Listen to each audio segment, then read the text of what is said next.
Okay, well, very honored to be back here. Bree Sarte with Sherwood Design Engineers, and we'll introduce ourselves as we move through the conversation and invite our fellow teammates up on stage for Q&A.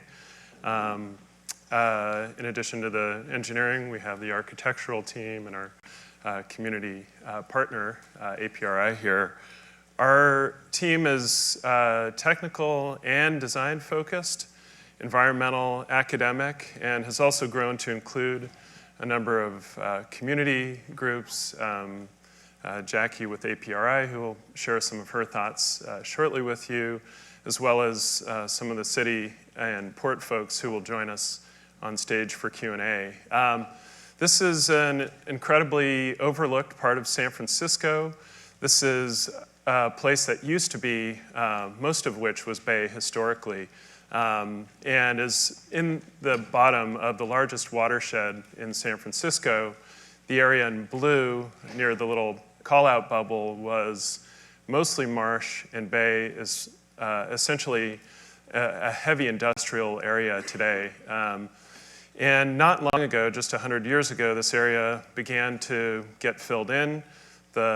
The fishermen and the small farmers that began to exploit and develop this area began the process of cutting up this last and significant marshland in this part of San Francisco. And after the '06 quake, tremendous amounts of fill were put into this area, and that was just the beginning of this area becoming a repository for an incredible amount of environmental toxins that are still there today. And this is a place also where the waterway that was once home to a vibrant ecological system has essentially been contained and constrained in a giant series of pipes. And so what once was wetland and marsh is now home to nearly 22,000 jobs, and is a place surrounded by residential areas, but is dominated by industrial uses to this day. And you can see the machines that are working in this place are also accompanied by a variety of people who live and work and create either around this area or in this area. This is one of the last refuge for artists, for makers in San Francisco. It's also one of the last places for the heavy, dirty, gritty industrial processes like managing our waste and recycling. So to find out more about this part of San Francisco, we've met everybody who would take the time to meet with us. So we've gone to countless meetings, both in the neighborhood, but also in City Hall and around this part of San Francisco. 2/3 of the property in this basin are owned by the city. So that's really one of our biggest stakeholders. But there are also countless people and communities, especially in the Bayview, who've been connected for decades to employment in this part of San Francisco, and to really spend time to get to understand what comes to people's minds, what are the most important needs for this part of San Francisco as we look ahead. Is it about ecology and bringing back nature? Overwhelmingly, the challenges and the pain and the struggle that people have been faced with are about displacement, or about pollution, ongoing environmental and air quality pollution, vehicular conflicts. In fact, my grocer passed during this period going down to the produce market to get his vegetables. This is an area that's heavily mechanized and industrialized and paved. But below the surface and already emerging in this area is the challenge with flooding. And in time, groundwater flooding, sea level rise, and the seismic hazards are going to combine to create what is currently significant challenges to make those even more compounded. Flooding has been going on in this area for quite some time, and this is not a new obstacle that we have, but it's going to be compounded with sea level rise, as you can see in this diagram, where as we plan for a variety of scenarios over decades and over the century, what we do know is that the low-lying area, this confluence of the different hazards between groundwater, seismic, and the very high likelihood of a major earthquake in our planning horizon really presents us with what we're calling this hazard sandwich. All these ingredients stacked up to create an extremely challenging underlying condition. So much of the city's assets are here, over 800 acres of city land, but also over 400 acres of private property are in this area. And to be able to think holistically about a solution where the private and public sector can participate in a meaningful long-term solution that address these systemic challenges. One option, which we think is very unlikely, is full retreat. There are billions of dollars of investment here and billions more coming. One would be full coastal protection, where we create a barrier at the edge, which requires extensive pumping in perpetuity. Another is a hybrid of retreat and reinforcement, so fight and flight simultaneously, where we protect certain parts of the city, where we let others recede back, where we both create our resilience protection through hardening the edges where the port and industrial activities are today and should be maintained, but at the same time find different districts that can really reinforce their identity, but also attract in public and private investment, so that over time, rather than being inundated, we can create a combination of urban development and open space, and where those two things can really help both to pay for themselves, but can also happen in a way that's consistent with the decades of planning that's occurred in this area, that can build both on the planning work as well as the engineering work. Just last night, there was a new plan that was launched by the PUC to help bring awareness to and subsidize a resilience program in the ISLAIS Basin and the other areas subject to 100-year flooding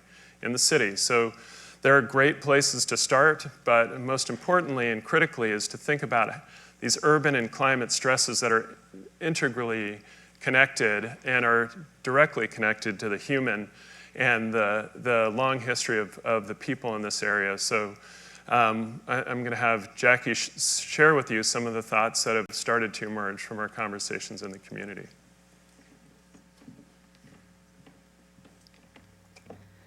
Good afternoon, everyone. My name is Jackie Flynn. I'm the executive director of the A. Philip Randolph Institute in San Francisco.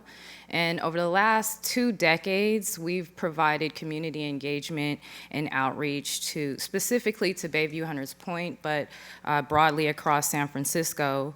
And we've been able to really specifically focus on what we consider vulnerable communities. Many times we find them to be very low income, communities of color, and what we've been able to do is design programs in which we can amplify that voice. So when the design team approached me and asked for our support on the project, not only was I extremely excited, I thought it was a huge opportunity to invite community to really talk about problems that aren't really upfront with them. What was I wanted to say that climate change and city planning are topics that, of course, have come up through all different methods and means, but oftentimes community members don't necessarily participate. And if you see right now, a lot of times people consider what's happening at the shipyard to be something that's immediate and something they need to participate in. Designing open spaces and reconsidering what happens over a 50-year period is often very difficult. But what we did was we were able to reach out to these communities that we've served for years. We were able to get grandmothers and grandsons and fathers to come participate in many of the meetings that you see here. And I was really thinking broadly about how do I also consider these youth that have great ideas, and 10, 20 years from now, they're gonna be immediately impacted by all of what's going on. So we began to host these series of meetings, as they were saying, throughout the community, and active workshops for folks to actually participate in. And what it did was allowed us to start to have a big conversation. There are no guarantees. Of course, we know there's a lot of moving parts in order to approve projects, but folks were able to say, hey, we want an education center, and we want to be able to access water, and we want to be able to dream of a city where we have very healthy, strong communities.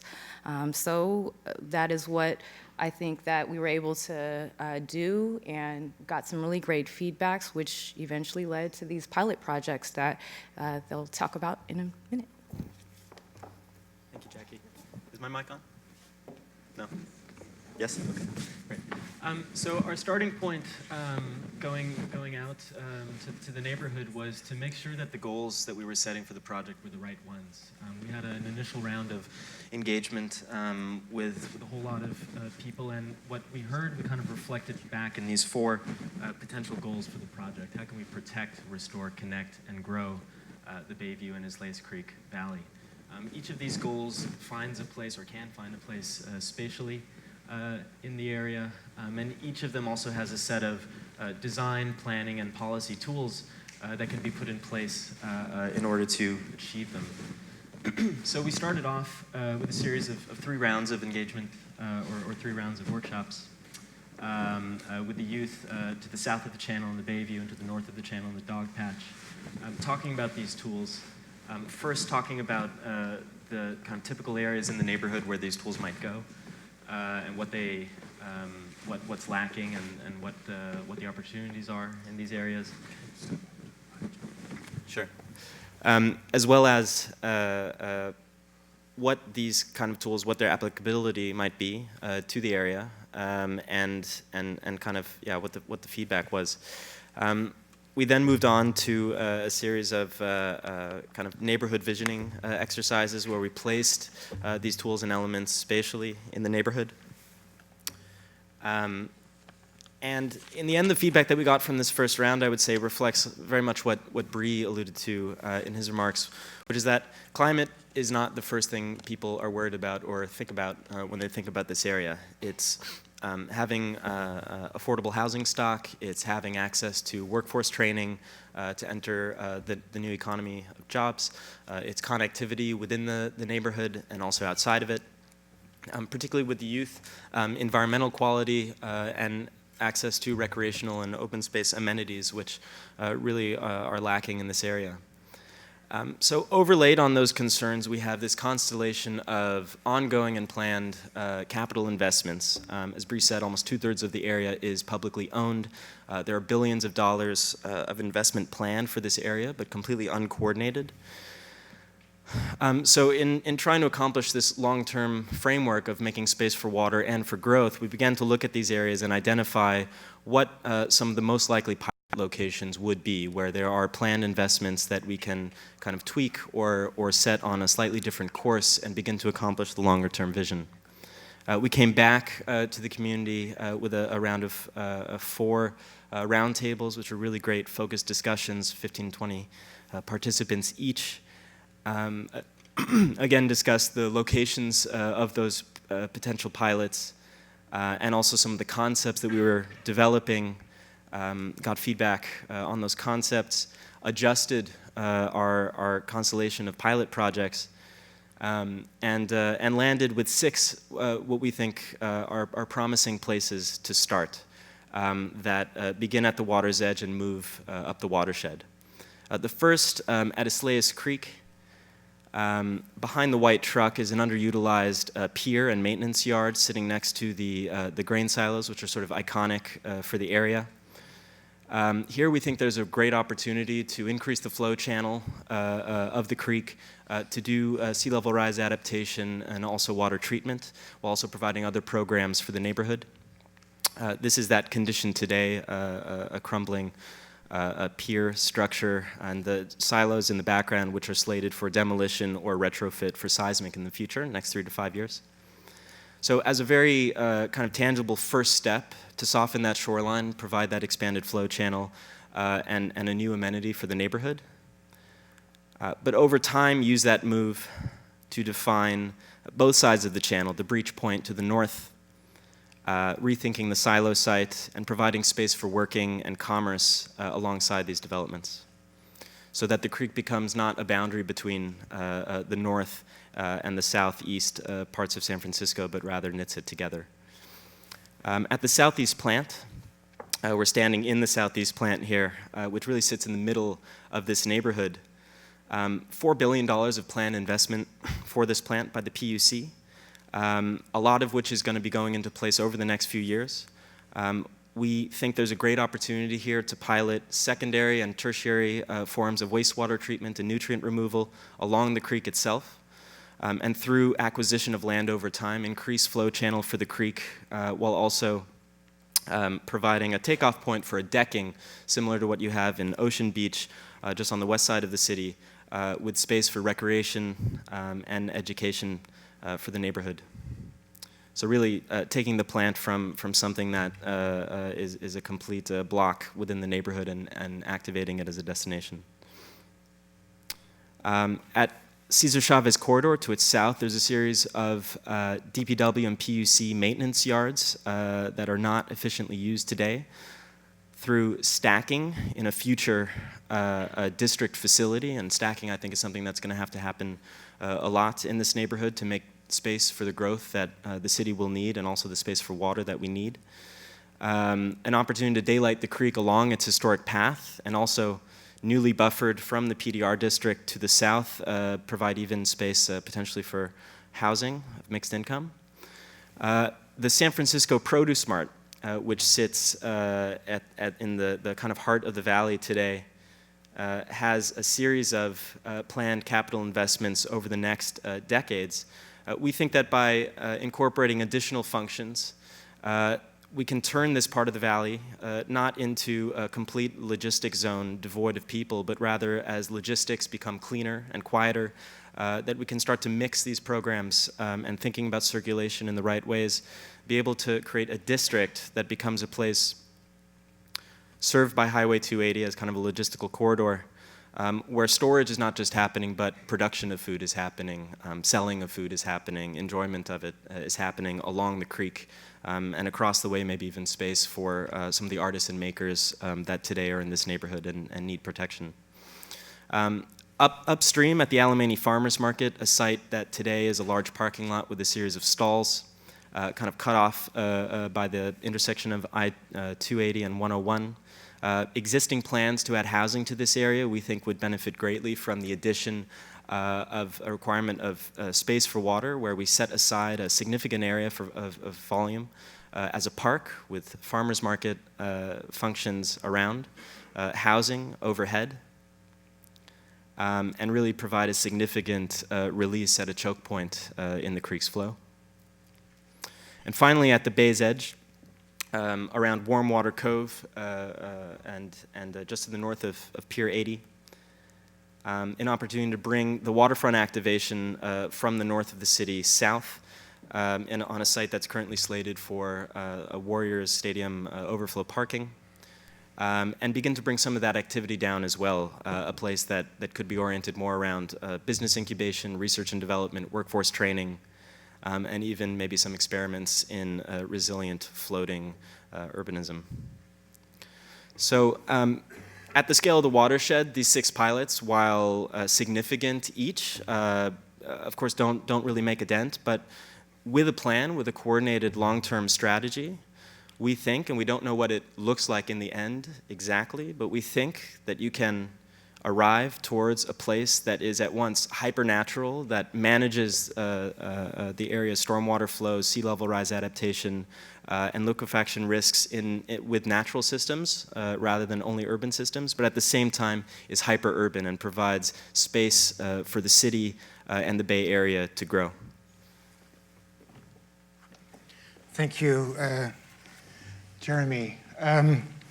We have drawn an implementation roadmap to sort of try to get a sense of how you can get from these initial pilots to these vision. And that roadmap, of course, starts with these initial pilots, but also shows here how those relate to the asset classes that they each deal with, because we need clear champions of the pilots and what are the specific projects that are ongoing that they're already building on.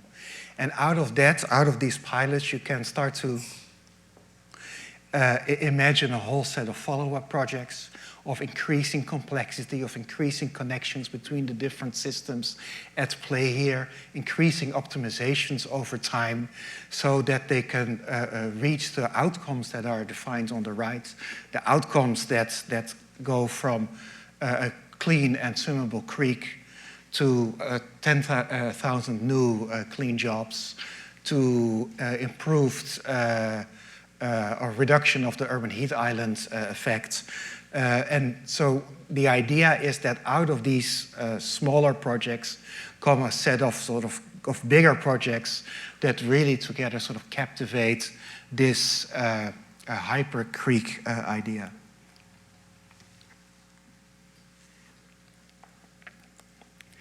And to go a bit deeper in this charts, for instance, show how the wastewater treatment in this particular area can then be thought of within this sort of bigger idea. A once swimmable and free-flowing creek has been slowly turned over into a gray infrastructure with aims of getting the sort of flows out of the system as soon as possible. And what we think is that by using more nature-based and performative infrastructure in the future, it is possible to start rethinking these flows, make them more circular, reuse the nutrients, reuse the water, become less dependent on the water that has to come from the mountains, and really make all the resources that are in this area more productive and create a creek that is swimmable in the end. And so the idea that we have is to really see if we can combine this industrial ecosystem, this natural ecosystem, and the social ecosystem, and have them strengthen each other. And we really think that this is the place to do it. This is the place for in San Francisco where you can also start to test how these systems interact and sort of create to a more circular and clean economy. This chart shows how the community how the community is central to moving this process forward. In order to develop ISLAIS Hyper Creek as a civic infrastructure and to enable the community to build resilience and social resilience and develop a long-term stewardship over this process and the area, the community needs to be a full partner in this planning process, and they need to be resourced to play this role. That is really one of the things that is going to be very critical.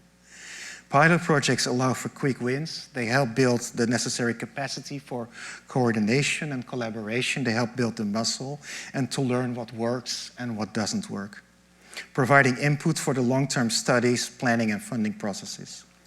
Pilot projects will be central to engage the community and the stakeholders in this process and get the feedback needed for this stewardship and adaptation. But there are certain issues that you cannot do at the level of the pilots. There are certain risk of opportunities that cannot be addressed at this smaller scale. So water management and land use and economic development, they need to be studied and developed more cross-jurisdictionally at a higher scale level. Bree. So this is rebuild by design, not rebuild by engineering, by design. And as an engineer, I think that's the right approach. And yet there are still critical infrastructural functions that need to be considered here. We won't go into the details of engineering, certainly happy to talk about it in Q&A. But in essence, this is one of the two most critical priority areas. This creek and the former Mission Creek to the north of it are plagued by flooding. And this is where the city's infrastructural beating heart is. 80% of the city's wastewater is processed here. So this is a place where we have this challenge of tremendous volume of water, somewhere on the order of 100 acres, up to 10 feet deep in terms of volume, getting trapped behind the seawall if nothing's done here, if space is not created. I've done a lot of work in New Orleans, and this is one of the biggest challenges that New Orleans inherited, was not creating space ahead of the pumps. And so if we do nothing and just try and put pumps there, it's still not enough. So this is pump station number 2 in New Orleans. This is a 3,200 CFS pump station. We estimate we need a pump station about 50% bigger than this one, and a significant amount of land if nothing's done. So this is a real challenge in terms of avoiding a situation where the land is inundated and we have to pump.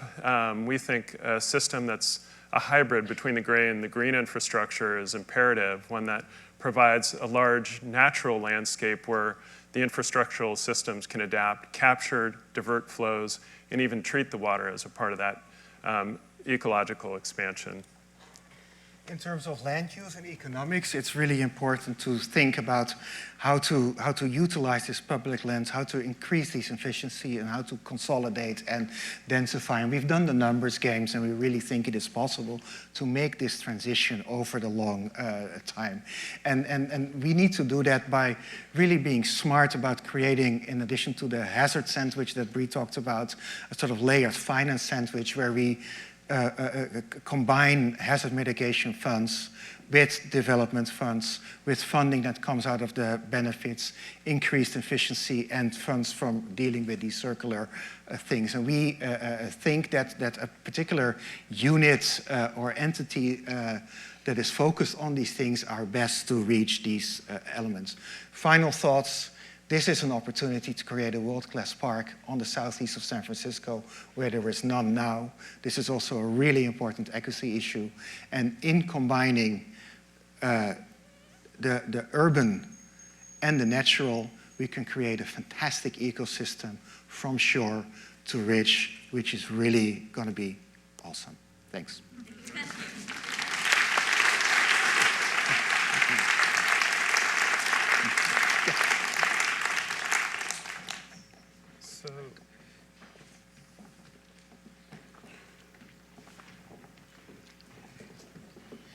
You have to stand a bit in this direction because otherwise you're not in the... So our extended team is joining Sherwood, Strategic Economics, more friends from BIG, from ONE, from the city of San Francisco, from RDJ, one of our other community partners, from city planning, and we even have a landowner from the Port of San Francisco and capital planning. So if you guys can step into the light, you'll be on international television.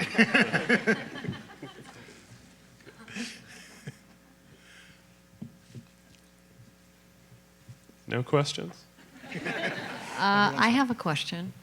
Well, first a comment maybe.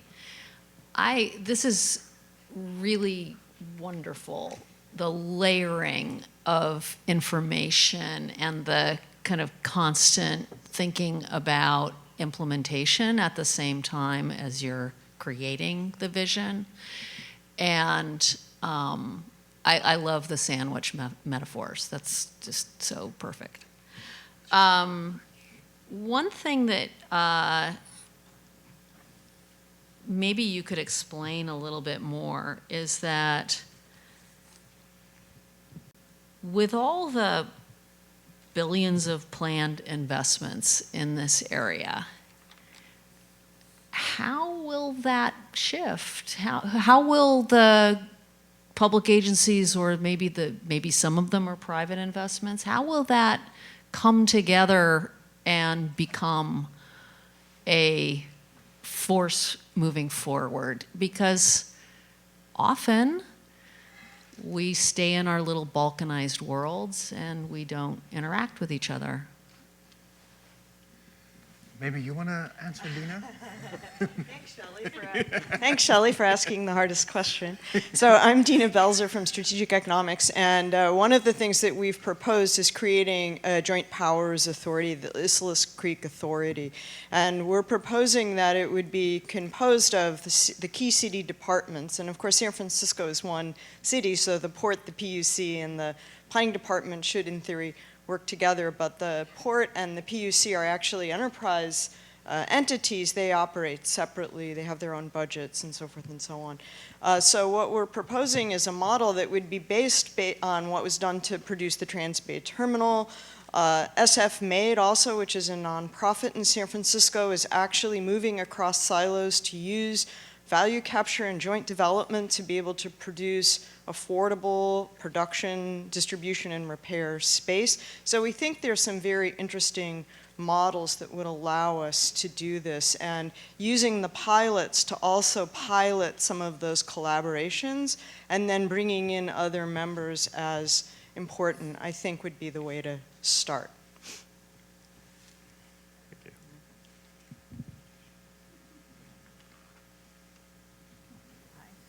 I can't be the only one. Everyone's So thinking I about think sandwiches. you have a very impressive set of urban redevelopment projects, and I think that they focus on what you've said: protect, restore, connect, and grow. I'm convinced that what you're proposing would reduce flooding from the land side. I also think it would provide some protection from episodic flooding from the seaside. I'm worried about the sea level. When it's 3 to 5 feet higher by the end of the century, and if pumping is the solution, pumping on a continual basis can't do it. Please tell me what I'm missing. Thanks. We probably didn't articulate this part of our proposal clearly enough. The notion is that we'll create a combination of soft shorelines that are elevated, that can be adapted and raised as appropriate over time. Those are all the big soft green areas in the background, as well as a series of hard edges that are elevated. And between the two, that protects against centuries of sea level rise. And then furthermore, we anticipate a levee configuration in the soft shoreline that can allow upstream flows to move through the elevated berm network. So there's really only 1% or less than 1% of the ISLAIS Creek watershed that remains low and either is going to require will to elevate that land or to be pumped. It's about 250 acres. But we have a little time to solve that one.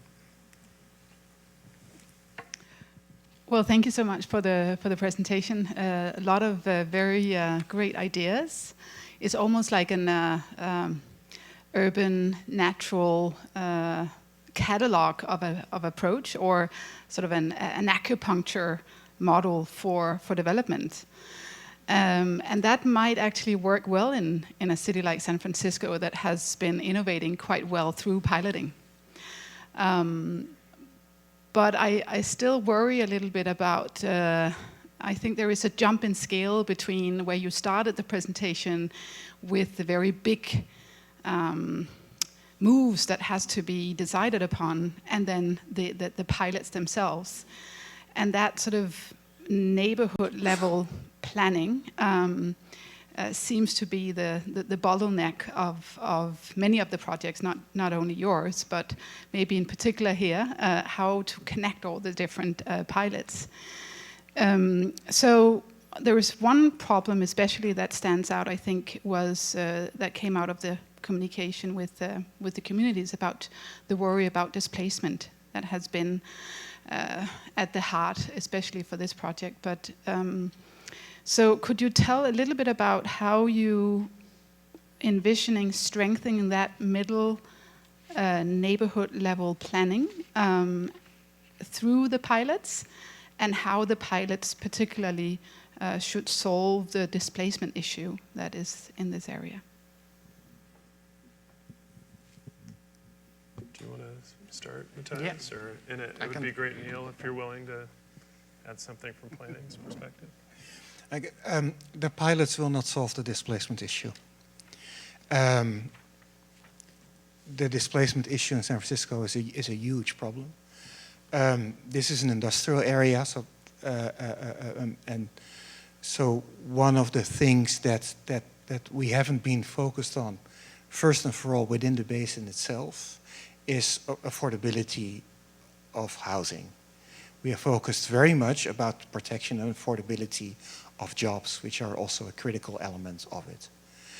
We do think, however, that through a long-term and intensive process with the community, the creation of the capacity to grow and add complementary programs in this area might open up in the longer term conversations about should all these programs be industrial, light manufacturing, logistics, and related, or can we start thinking about other programs? We cannot advance those, and maybe I think Jackie can talk a bit about how those conversations can happen. But I think that's really critical. What the second element that we found in talking about the pilots with the people in the community, that the people from the surrounding community, specifically from the Bayview, have a limited relationship to this area. And before you can start working on things, you need to develop this relationship. And that's where the first pilot is so important, the Bayview Gate Park, as we call it, because it is the area that's not only the entrance to the Bayview, but it's also an area that needs protection, because if something goes wrong there and flooding in long term, the Bayview cannot be reached. And so one of the hopes out of the pilots is that we can start to engage and bring the community into the basin to then start to have the conversations about the longer term future. That is really very much built into the pilot. So I can understand your I don't call it criticism, but your worries. I share them. We think that by having a strong placemaking and educational component in the pilots, we can start to shape up for these medium-term pilots. And I will add that the challenges that we had with the community was having those hard conversations and teasing out some of the things that they felt were immediate that needed to be addressed prior to talking about kayaks and, you know. But what we did do was open that conversation, and by leveraging the resources that already exist in the community, so our organization as well as some of the other community organizations, we're constantly working on these issues with multiple projects, and we know one project is not going to solve all affordability for San Francisco, but having those conversations, sort of vetting the community's feeling and intent toward, you know, projects like this, allows us to then take that input and create workforce development programs and other ways to create affordability. Maybe Neil wants to add something from the city perspective? I'd like to thank you very much for the chance to speak. Neil Rashowi with the San Francisco Planning Department.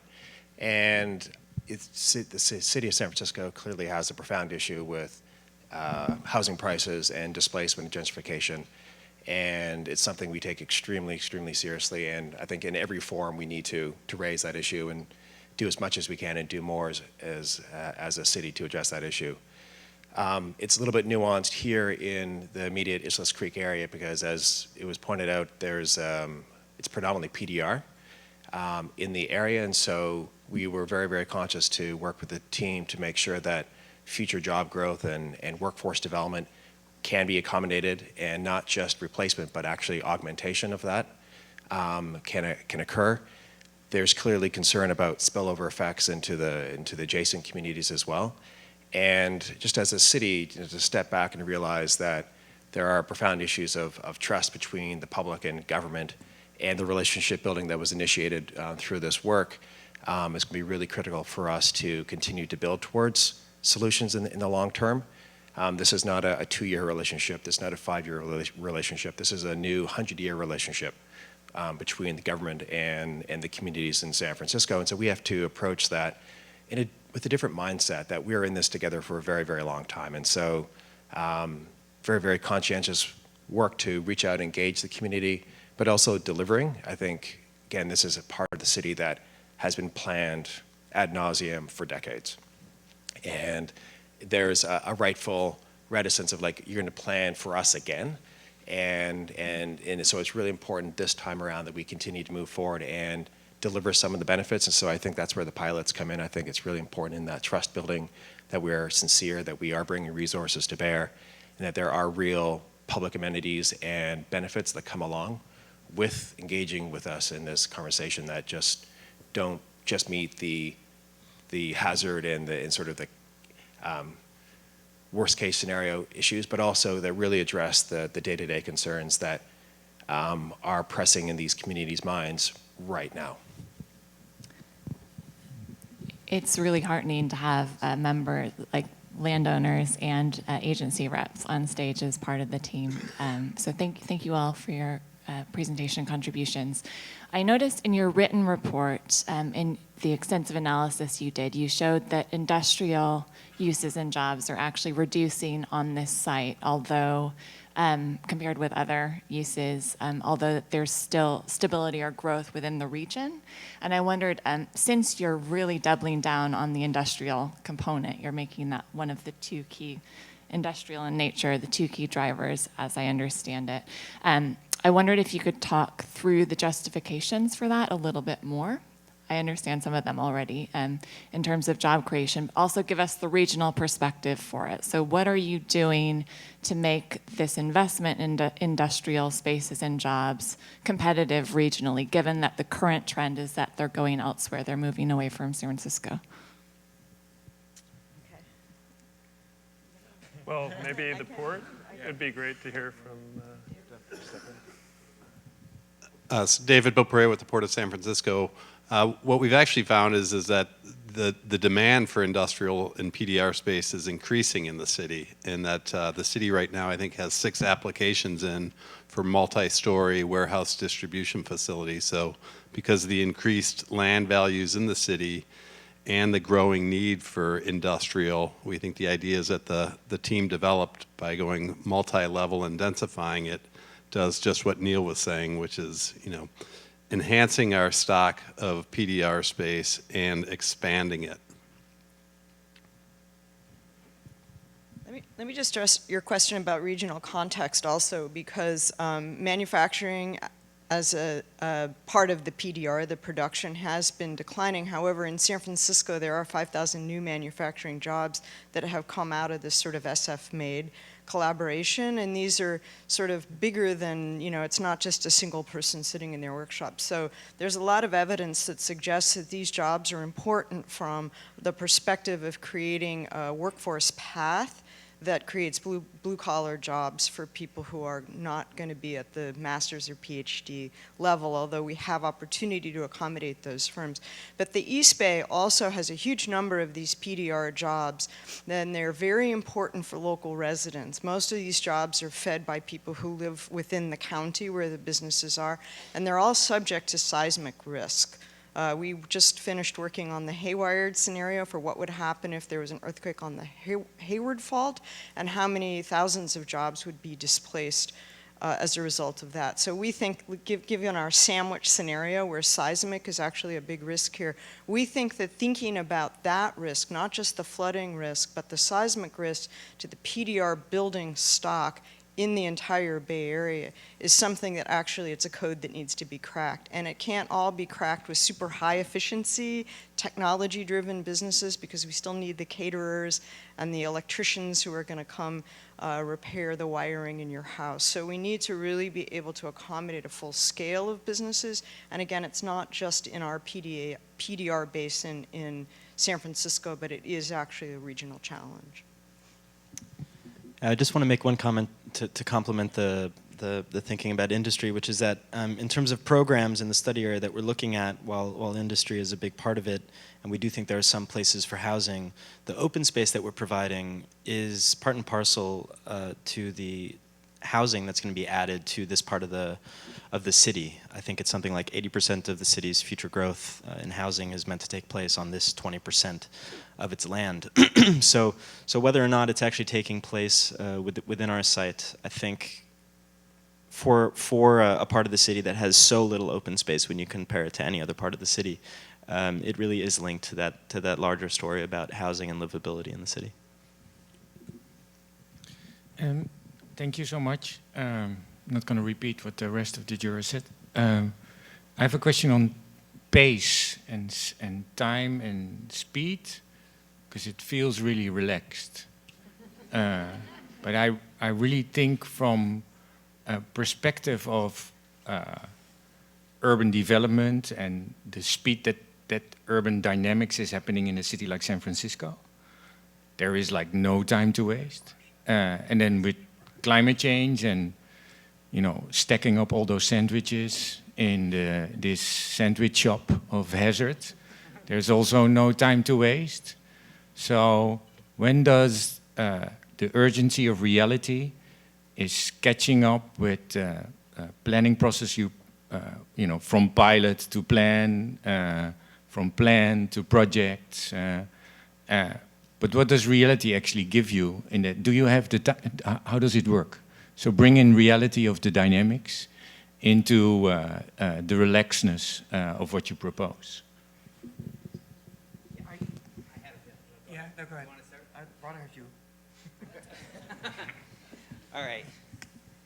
Hi, everyone. I'm Brian Strong. I'm the Chief Resilience Officer for the City and County of San Francisco. Good to see you again, Hank.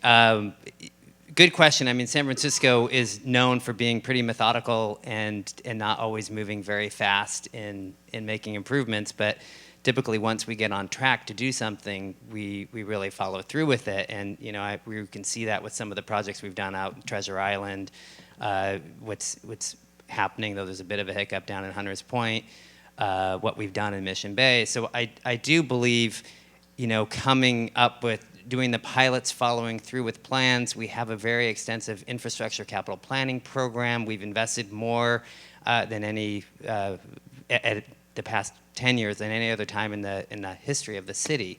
So I think getting folks together is where we take time, but once we get folks together, we are able to move quickly. You know, another good example is the seawall project that was in the northern waterfront. It's not part of this, but there's an area where we identified, you know, a massive seismic risk that also has sea level rise risks associated with it. And really, the study was done 3 years ago, and we're going on the ballot in November for $450 million with a plan then to follow up with that. So the other thing I would say that excites me about this work is that it's building on a lot of the studies that have already happened. So a lot of the maps that Bree showed you are coming from our Public Utilities Commission. A lot of the work around making some adjustments, you know, are coming from our port. So I do think, you know, they were very, I think, practical in many respects with a lot of the plans and thinking about how it's going to integrate with where we're going, you know, right now. So. I'm actually, the question was not so much a critique to the city's speed at all, but it was more a compliment there. But it was the urgency of that. Can you address that in the way you're going to implement these pilots, agree upon the plan, build these coalitions? It feels like you have time. But when I walk around, it feels like, you know, we lost time. So I just want to make sure how you make that match. Mm-hmm. Yeah. One thing I would say is, so I was involved in the predecessor to this competition, the one in New York, totally different dynamics. So in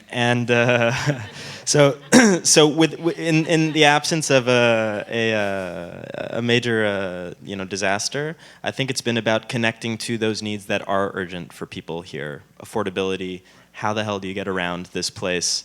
You know, where do you go on the weekend? Which in other parts of the city is an easy question to answer. Here, no. So I think some of the pilots, for example, Pier 90, I think is a very clear area that you can get a lot of momentum going from the neighborhood that needs it, and then start to work in these longer term climate considerations as you go.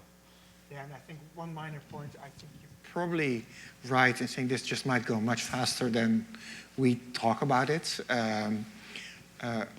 Like, it's a very bold vision, and at the same time it's a very simple vision. But the boldness makes us try to maybe talk about it in a very relaxed way. But I think one of the things that is very clear is that you cannot wait for the pilots. You have to plan these things at the same time. So that's why we in our chart we said we have a simultaneous process of the high-level plans, the community planning process, the water management strategy, and the urban management strategy and the pilots, and they need to learn from each other. And they cannot wait. It's not that we sort of do a number of fun pilots and then see what happens. Yeah, I would just really quickly just add that the opportunity in San Francisco, we don't have many of them left. This is where the opportunity is. And it's now. And a lot of it's we own, city owns it. Yeah. We got to make it, we got to take advantage of that opportunity, and that's what we want to do. Yeah. Yeah. Thank you.